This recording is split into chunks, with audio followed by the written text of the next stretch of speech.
Shalom uvracha, everyone. This week's parsha is Parashat Shelach.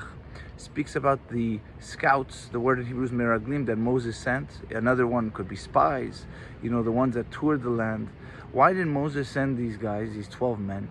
Because the nation of Israel wanted to hear something about the land before they would go in. And Hashem didn't really command Moses, even though the Torah says that Hashem commanded. He only commanded because the nation wanted it.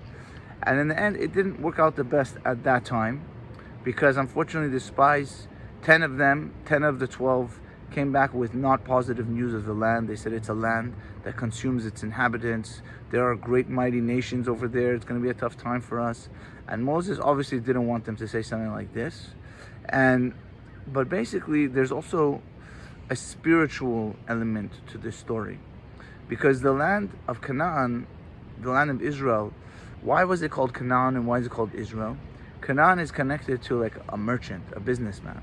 And the idea of business sometimes is because we're trading, we're exchanging. Money is exchanged for goods, for time. And the idea of Canaan is it's a land that needed to be elevated. The land of Canaan at that time before Israel came was a depraved land. And Israel was supposed to make it holy. It had a potential to be holy, obviously.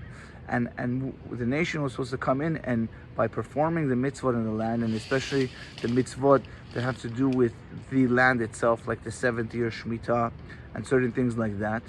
This is how we bring holiness to the land.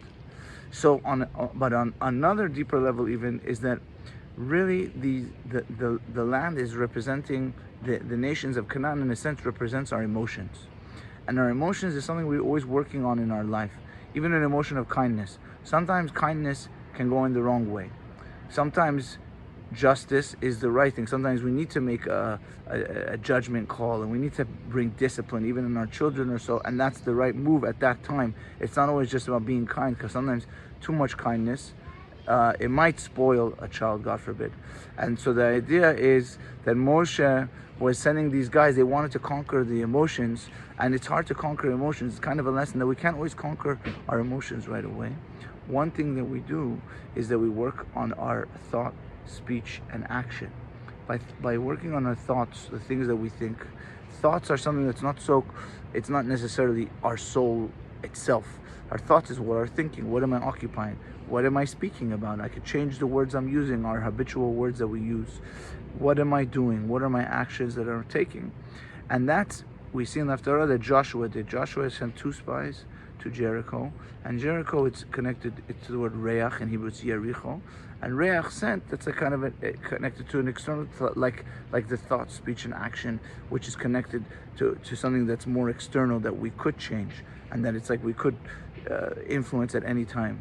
So the idea is that of course we need to work on our emotions, but a way to get to our emotions a lot of the time is by working on our thoughts, speech, and actions, the day-to-day, our moment-to-moment lives, and we could refine ourselves and get to that level of Eretz Yisrael, the land of Israel, the land of holiness, Be'ezrat Hashem. Shabbat Shalom Mevorach.